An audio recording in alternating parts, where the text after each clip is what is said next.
Hey everybody, happy Wednesday morning. If you are tuning in live with us here on Healthy You on Peoria Life. And I'm Kim Martin, host of your show. Well, this show is very important to me because I want to help encourage you and inspire you to live a healthy lifestyle. It is so important. If you're not healthy, you really can't accomplish any goals. Without your health, you can't do anything that you want to do. So above all things, we have to take care of ourselves. We have to be healthy. And so I wanted to do this show to share with you. I have a lifetime of experience in living healthy and working with people and certifications in nutrition, exercise kinesiology, and behavior management.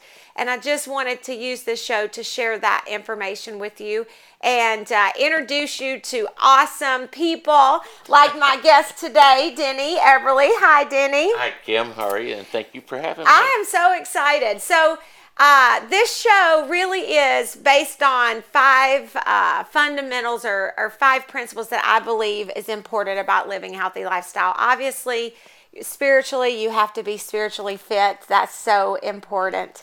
And your mind, your behavior changes based off behavior changes, because truly to live a healthy lifestyle, you have to change behaviors. Your mind has to be in the right place. You have to have the right mindset.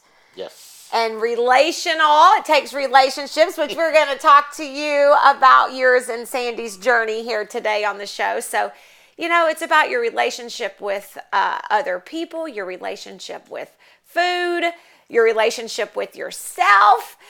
Relationship is really very important. And then, of course, there's the nutrition piece and activity, the exercise, and the things that we do on a day-to-day basis.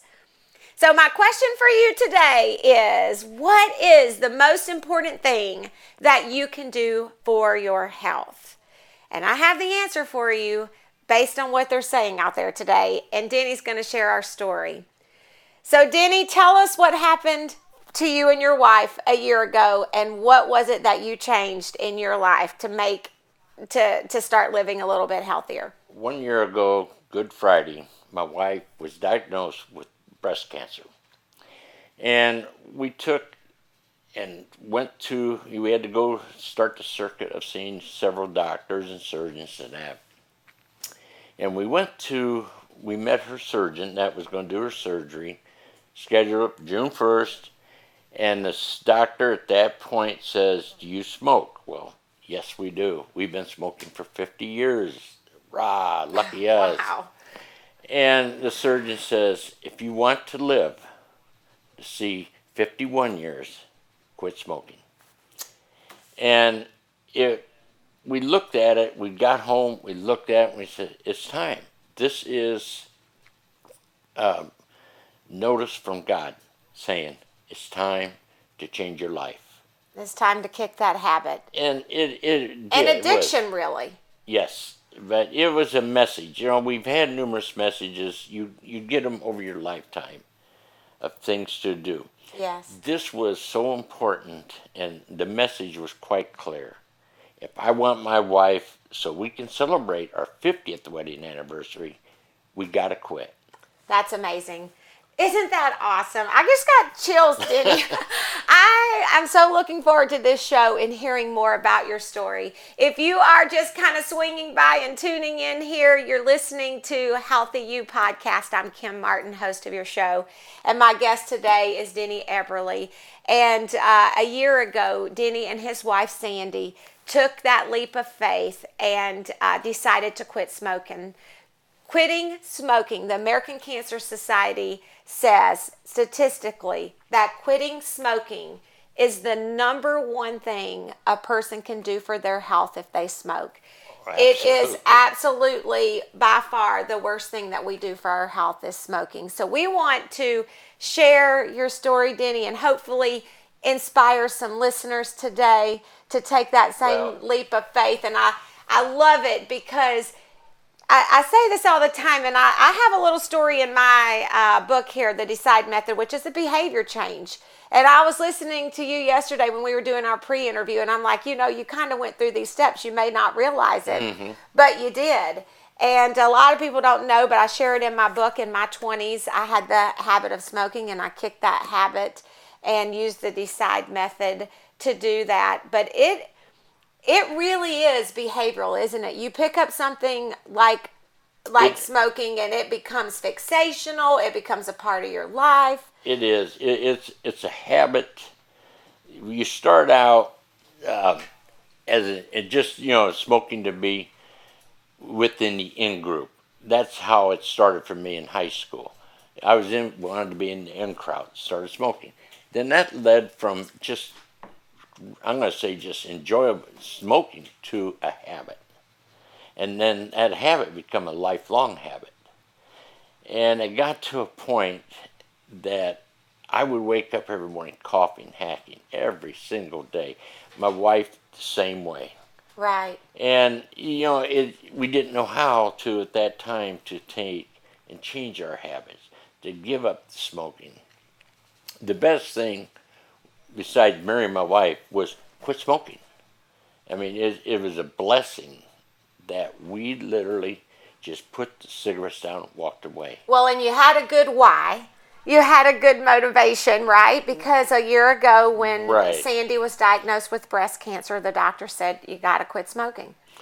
Yes, when her surgeon said it's time to quit. And we did. We took that very seriously. And at that point of our lives, we looked at each other and says, I want to be with you until a ripe old age of 90. I said, and I want you to be with me at that time. Yeah. If we don't do what we're doing, if we continue doing the path we're doing, we're not going to see that. Well, I don't think you realize what a support you were, because when the doctor told Sandy she had to quit smoking, yes, you could have said, well, that's on you, Sandy.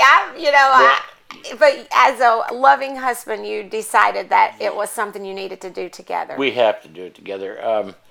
You're absolutely correct. When the doctor's focus was on her. And then when the doctor says time to quit, you've got to quit. I don't want you around. Anybody that smokes cigarettes, any place you go anywhere and they're smoking, leave. And we got home, and Sandy said to me, she says, if you want to continue smoking, you can. I'm not going to tell you not to. And I said, no, we quit together. So you declared it to each other? Yes, we did. We quit together. You decided, and then you declared. That was it. Now, you said something that I just find amazing, and I think this is, it's a path that I followed. My sister's doing it right now, and you said cold turkey.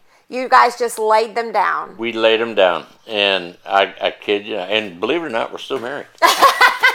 You survived. I laid these things, we both quit, and we're still happily married. Right. And, we look at each other periodically and, want to wring each other's neck, but that's... Well, that's normal. But that's normal. But, you get over that hump. It seems like it's, a mountain to get over, but actually it's just a little bump. Right. And now, the second step in the Decide Method, we talked about this, is envisioning. And I talked about in my book that when I would think about my future, I would envision myself, what if I didn't quit? I'm going to be 60 with an oxygen tank. And right. Did you and Sandy utilize that? Did you envision what would happen if you weren't successful? And I'm not sure how she looked at it, but I know how I looked at it. My mother was an avid smoker, and I watched her go from a young woman to an old woman at the age of 65, and when she passed. Right. On oxygen. I looked at that and I thought, is this what I really want in my future? And in the back of my head, somewhere in my subconscious, that was there, and it's always been there. Right. So all I did, when we quit, you just basically get on your knees and ask for God's strength. Not his help, but I pray for strength that he could give me to to get this accomplished. And it just took a matter of a couple weeks. A couple weeks. And it was like, wow, this is neat. I can smell the fresh rain, the grass, the flowers. Was that the first thing that you noticed when you quit smoking? That Yes. you could smell things, taste things? You could smell things differently. You know, you could smell fresh rain. You know, when it rained, you could tell it's fresh. When you walk by a flower or something, you can actually smell this flower. Right. Before, you know, with all the smoking and everything, you know, those receptors weren't there anymore. And you don't even realize that when No, you're in the midst of it. You don't. But you know, you were talking, it was funny before we started recording this morning. You were sharing about, you know, back in the day when the doctors would check you and they're smoking. Yeah. And so, you know, it is a generation, you know, back in a generation when you were young, my father smokes. He's 70 years old, 72. He still smokes. And most people can't kick this habit, which is why I want to share this story, because you can do it. You know, if you're watching us, if you're tuning in and you have an addiction like smoking cigarettes, and it is a real addiction and it's a tough habit to break. Yes. But Denny's here telling you they can do it, right, Denny? It can be done. I have friends that were smokers. You know, working in a factory most of your life, you pick up weird habits, and smoking is a bad habit. And I was smoking in a factory. I've had friends that smoked that would go out and they'd say, "I got to quit this. It's killing me," literally. And they would get the patch, or they would get the pills, they would get the gum. They would get everything under the sun, and majority of them, within 6 to 8 months, they would be off of cigarettes, as happy as could be. A month later, they're back smoking. Because they didn't change the behavior. They didn't change their behavior. Right. You're absolutely correct. You've got to change. If you don't change, forget it.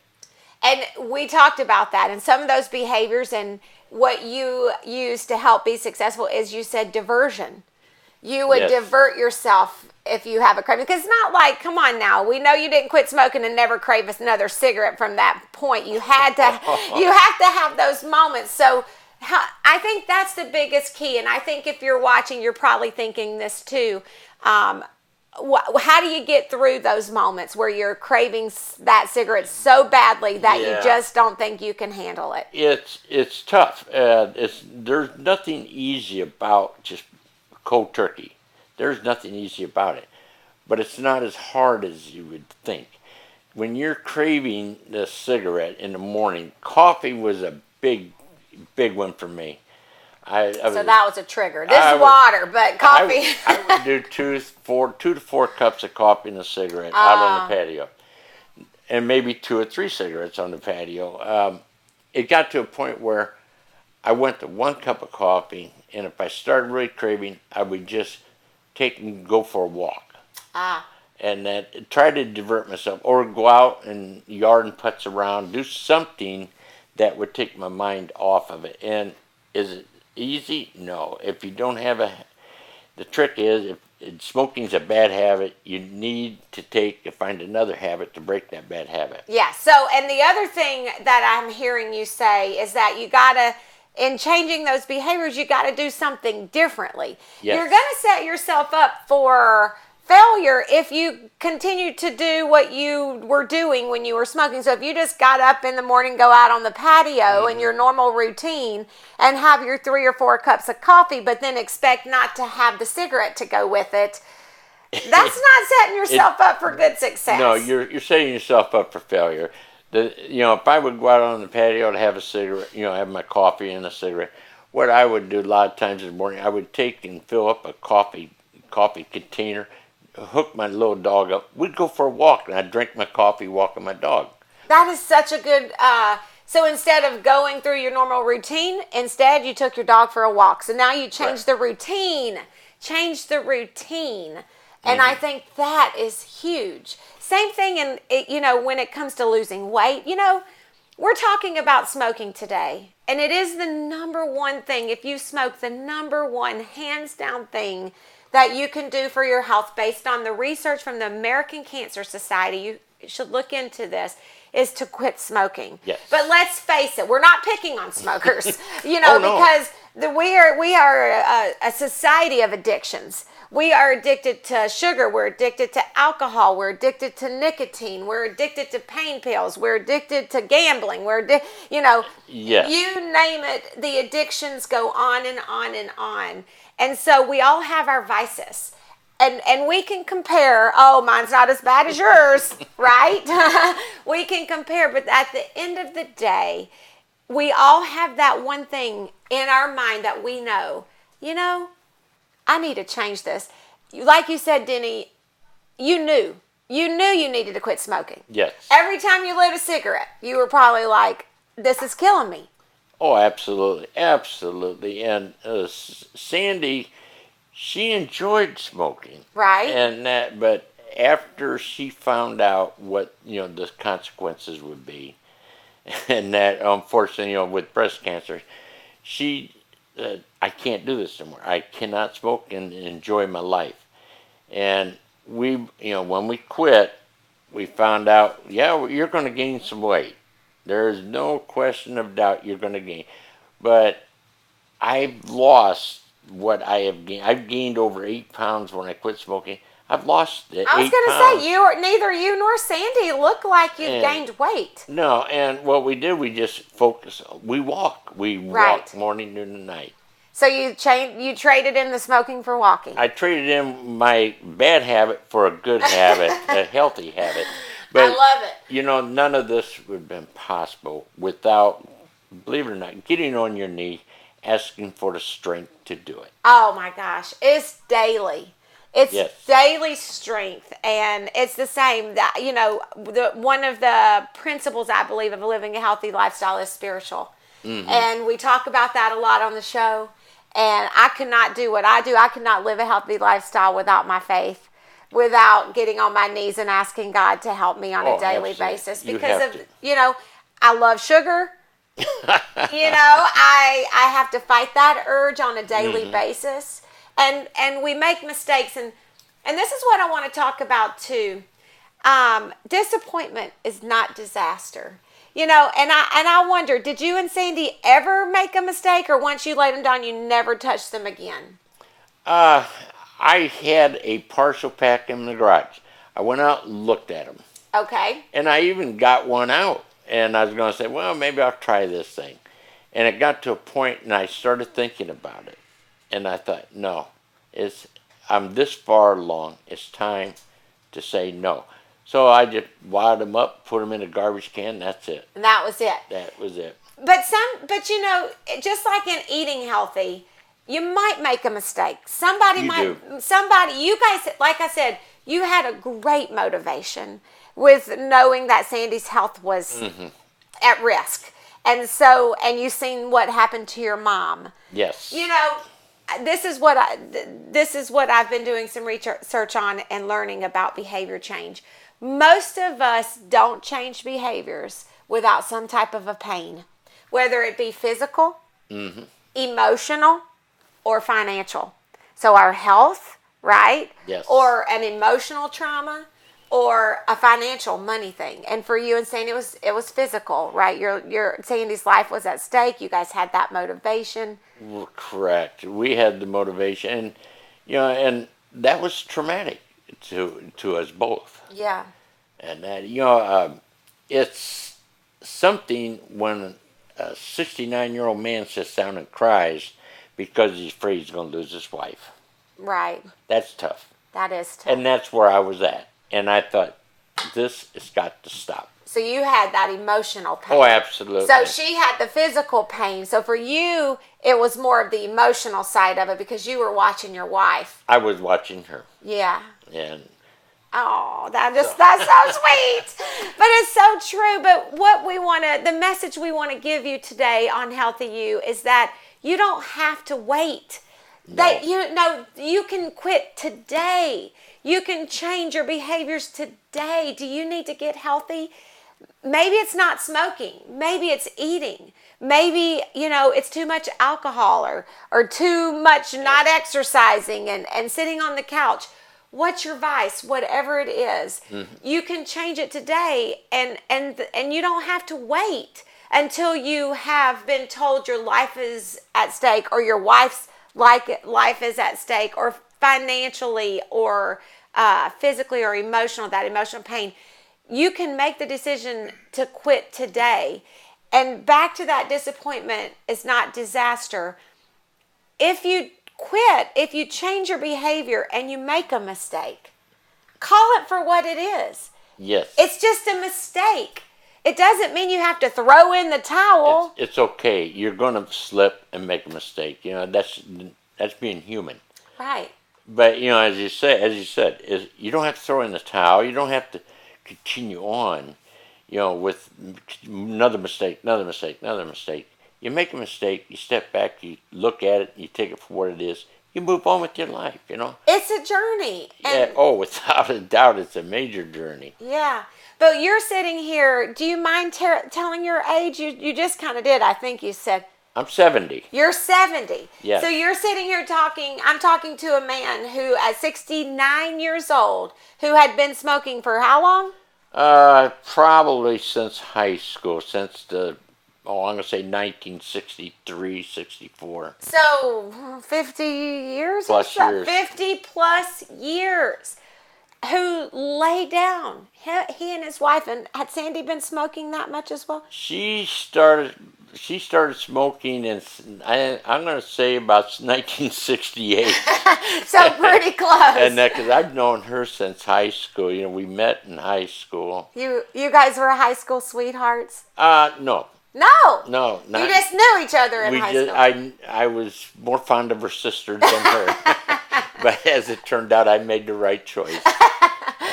So that's how you and Sandy met. Yes, it is. We met back in those days when everybody went to a dance club, and that's how we met. Right. And it's been a remarkable journey since then. And we got married in 1967. 1967. Yes. You were going to celebrate how many years here coming up? I'm not that great at math. I could probably do the 50 math. 50 in December 16th. 50 years. 50 years. That's awesome. And so you've done a lot of things together. Yes, we have. And a year ago, you guys made the declaration to quit smoking together. Yes, absolutely. It was, her surgeon told her at that time, no smoking. If you smoke, quit. If you want to live to be an older person, quit, and so on. But it's your decision. It's not that surgeon's decision. Right. The doctor she had was, I can't praise her enough. She was just a remarkable lady. But her doctor told her the situation, what she could expect if she continued. Right. So you had to you had to make that decision. You had Yes. to decide to quit the smoking. And we walked out of the office, and that was it. We said, we're done. I said, Sandy, you have to quit. You quit, I quit. There's no one smokes, one don't. No, there's none of that. Yeah, that would be very difficult. If you're married and you both smoke, I really see, I know what happens. There are people that one or the other quit smoking. It is possible. You have to be in control of yourself. And sweet Sandy, God bless her for saying, Denny, you don't have to do this, because she recognized, that's her recognizing how tough it was going to be. And Yes. that, she didn't want you to do something that you weren't ready to do, or put yourself in a situation where you may not be successful because you weren't ready to stick that stake in the ground. And I guarantee you're going to get up in the mornings and are going to say, boy, I could have a cigarette. My brother hasn't smoked for over 40 years, and to this day, he still gets up and says, boy, I might have a cigarette today. Yeah. And, it just, well, it's after there. that many years of smoking, I smoked for just a short period of time in my life. I don't so much do that anymore, but I still do it with donuts. I have that problem. I still have days where I'm like, boy, I could eat 6 chocolate glazed donuts today. Oh. And you have to make the decision. Are you going to do it? or you're not going to. Right. You know, what decision are you going to make today that's going to be the right one? And, you know, don't you just feel so great that you've conquered this habit that you've known for years? You said in your mind you were battling this. It had to be a battle in your mind. It definitely was a battle. You know, in my mind, and I believe it was a battle in my wife's mind, thinking, you know, I gotta quit, gotta quit. And over the years, that battle kind of goes to the back burner. It's still there, but it's still slid to the back of the stove. And it gets to a point that, you know, reality hit us in the face hard. And it's like, okay, now we gotta stop. Yeah. And she did, and it was her initiative that really pushed me to stop. Her initiative say, I gotta quit smoking. Doctor said to quit. Yeah. And that's what spurred me to quit. And I looked at my wife and says, you know, I want her around. I plan on growing old. At 70, you're not old. Gets younger by the second, let me tell you. Absolutely, absolutely. So what do you got to say for those that might be watching and they're thinking, gosh, if he can do it, surely I can do it. What's your advice for those who need to quit smoking or change that habit or whatever addiction it is? Do you have some advice for us? Yeah, I do. And if you are a current smoker or you have that situation, and it could be with smoking, alcohol, or anything, but if you are a current smoker, do yourself a favor, your family a favor, put them down. The advice I have, don't be afraid to get on your knee, ask God for the strength. Yes. Ask God to give you strength to conquer this bad habit. And he will. And he definitely does. I kid you not. Take this, take this. A year ago, my wife was diagnosed with cancer. A year later, June 1st, we sat down and had coffee together. At the date of her diagnosis, we didn't know. Right. Nothing. All we knew was she had cancer. And it was breast cancer, and fortunately, with God's grace and help, we stepped through that hole and came out the other side a winner. And her attitude, if you know Sandy, oh my goodness. She made these little ditties, and she would post them on Facebook when she was heading to her treatments, and they were just really uplifting and positive. Yes, and every Friday we went up for treatment at the cancer center. She had a ditty. She would post it on Facebook. Yep.